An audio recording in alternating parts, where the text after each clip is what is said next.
The first step to go into any event that you haven't done before is, number one, to do the preparation beforehand so you're well prepared. Yep.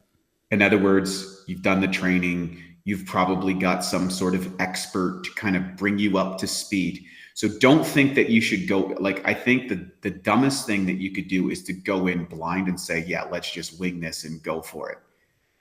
Because what happens is when you get exposed, you can't lean back on all of those experiential trainings, the days, the hours in the gym, the sessions with your coach, the preparation that you've done, whether that's training or lifting or, so every time I went into a competition and, you're standing on stage in front of the most critical, crowd you could possibly have with bright lights that are designed to show every single flaw inside your body is the sport of bodybuilding.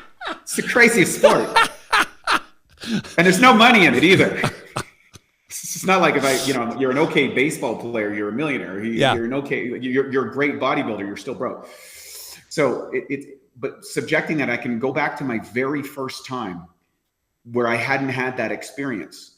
And I remember that feeling coming up, that anxiety as you be walking into the parking lot, that it's just like standing backstage and seeing these other bodybuilders, and I'm going out on stage to lights for my first posing in the crowd, and my friends are going to be there, and I could get it. And I remember that feeling come up. And the key is don't fight it. Allow it to come up. Allow it to rise up within you. Don't suppress it. Okay. Don't try to fight it. Don't even think that it shouldn't be there. This is a heightened sense of awareness. This is your preparation and the opportunity to step forth. And if we go back in time, we have 10,000 generations within our DNA that had to step into uncertainty, to death, to starvation, to mayhem, to travels to unknown parts of the world without compasses, GPSs, internet, to get on a boat. So we are the product of all that. So you can leverage the thousands of generations before you that is in your DNA and said, I honor the ancestors of the past, and I honor the ancestors to come in the future, and I will step forth to pass this genetic lineage on into the future and to honor that from the past, and walk into the fear, walk into it and surrender into it, because that is what the Lord's Prayer says. Yea, though I walk through the valley of the shadow of death, I fear no evil, because thy rod and thy staff comfort me. It is the suffering that comforts me, because if I'm in pain, if I am suffering, if I am nervous, I'm still here. Yeah. I'm still here. Right. Embrace it, walk through it. Don't think that you shouldn't feel that. Everybody feels it. But eventually what separates the people who thrive in those environments is they recognize that those feelings and those senses are normal. And I can recall a particular interview, I think, where Jocko Willink captured this. And he talked about they'd be going on a mission and they'd have the new guy with them.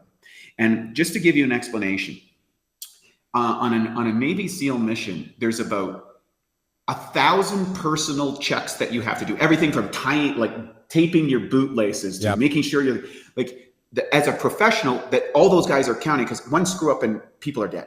Yep. This is the highest level of consequence to a tiny thing being at a place. Yep. Then there's about 1,000 things that are mission specific that they have to check. And they're going into, where they could lose their lives in that moment, or the lives of their friends. And what he said was, you see the new guy and he's nervous and everything. And the guys like, they're trying to suppress the nervousness around the guys. And he says to him, he says hey, it's normal to feel nervous. Eventually you just get used to it and know that it's part of the deal. Love it. Love it. And eventually what I've come to learn in my own experience by exposing myself to those situations over and over and over and over again, I don't even call it fear. I call it a heightened sense of awareness. And that adrenaline and that anxiety that's my body preparing to be at its absolute best, to rise up to the challenge. And I've failed many times, but I never failed in a way that I cowered out. I did my best in that moment and I gave my best, and sometimes it's not enough. But that's okay because I found my limit today. Love it. And from that, I can build from it.